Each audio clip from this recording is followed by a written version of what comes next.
Bonjour, bienvenue sur la Minute Agile. Aujourd'hui, je suis avec Mina pour traiter d'un sujet, plusieurs PO dans une même équipe.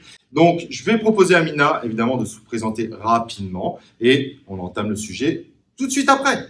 Bonjour, je suis Amina Bourguiba, je suis coach agile, à la fois sur du coaching de proximité avec les équipes, mais aussi sur du coaching collectif pour des transformations, sur du scaling. Donc, petit rappel, une équipe Scrum, d'après le Scrum Guide, c'est une équipe de développement, un Product Owner et un Scrum Master. C'est l'idéal, mais la réalité est des fois différente. On se retrouve avec des PO qui sont plutôt sur un rôle plutôt qu'un job à 100% dédié.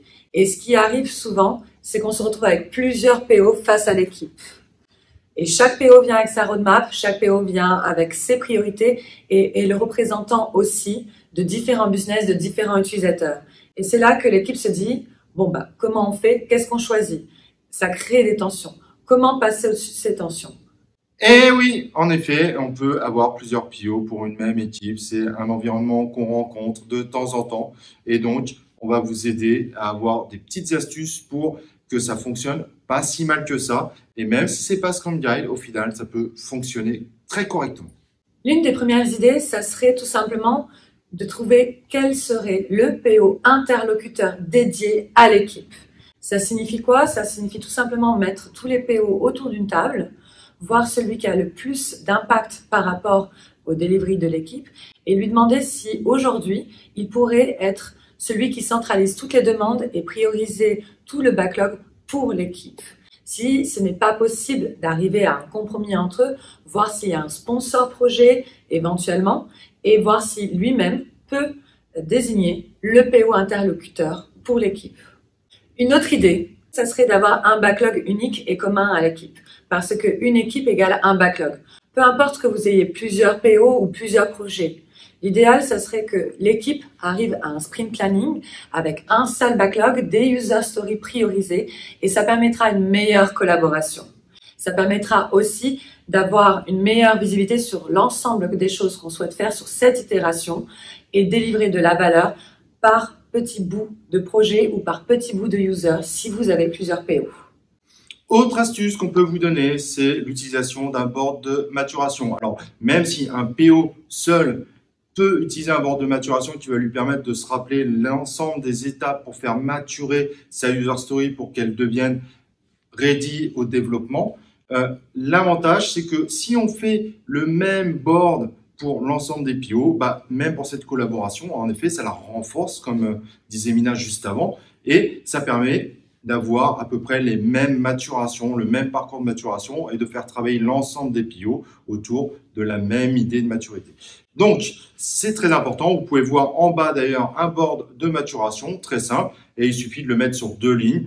Parfois, on est quand même plutôt sur du Kanban d'ailleurs que du Scrum Board. Donc, si jamais il y a des spécificités sur un des domaines des 2 PO, on la rajoutera comme colonne supplémentaire que l'autre n'aura pas, mais en revanche, sur le fil conducteur, on sera sur quelque chose d'assez proche. C'est quand même beaucoup plus simple de travailler à peu près avec les mêmes règles ensemble pour derrière avoir une meilleure fluidité. Et d'ailleurs, l'équipe de développement elle-même sera moins perdue parce que du coup, on fera les product backlog refinement ensemble, à peu près de la même façon. Et cette cohérence d'ensemble vous aidera énormément à mieux gérer ce backlog unique, mais géré par différents PO. Dernière idée. Vous pouvez aussi vous dire, tiens, si j'ai beaucoup de PO et que j'ai un backlog unique, comment on pourrait faire en sorte que ces PO trouvent un compromis?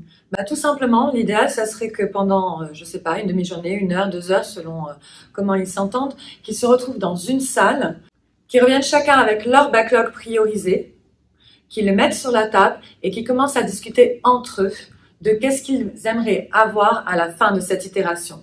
Ça signifie qu'ils estiment la valeur de chaque user story entre eux et qu'ils arrivent à un véritable compromis, à une véritable collaboration entre PO. En découle une priorisation pour le sprint et c'est à ce moment-là que l'équipe va se réunir et faire son sprint planning s'ils sont en Scrum et ils vont pouvoir définir ensemble ce qu'ils peuvent faire ou pas dans ce sprint grâce à cette estimation. Cette collaboration entre PO va enlever toute la tension qu'on pourrait avoir dans un sprint planning où tous les PO viendraient et se disputeraient devant l'équipe pour affirmer ou proposer une user story, une valeur, une priorité plutôt qu'une autre. L'idée, c'est justement de ne pas avoir une réunion trop longue et d'aller sur quelque chose de plus efficace, plus fluide et qui lui permet et qui donne envie d'aller tous ensemble vers le même but. Et donc, comme vous pouvez le voir, c'est tout à fait possible d'avoir une bonne collaboration entre différents PO. Il faut juste mettre les bonnes choses, un bon cadre, et ça peut parfaitement fonctionner. Ce n'est pas 100% Scrum Guide, mais après tout, parfois, il faut s'adapter à l'organisation parce qu'on n'a pas forcément toujours les mêmes projets, les mêmes contraintes, et parfois, il faut juste sortir un peu de ce cadre, mais essayer de faire en sorte qu'on soit toujours agile et toujours dans la collaboration. Pour conclure, ce qu'il faut retenir, c'est les quelques conseils qu'on a essayé de vous apporter. La première chose, ça serait vraiment d'essayer de trouver le PO délégué, le PO qui sera l'interlocuteur dédié à toute l'équipe et qui va avoir comme rôle d'aller voir les autres PO et peut-être de faire ce travail justement de centralisation. Le deuxième, ça serait d'avoir un backlog unique parce que vous êtes une équipe unique et de vous assurer que vous pouvez travailler tous ensemble sur ce backlog, quel que soit le nombre de users différents ou de projets que vous avez. Il y a aussi la maturation des user stories pour avoir une meilleure collaboration tout en travaillant sur un même fil conducteur pour l'ensemble des PO.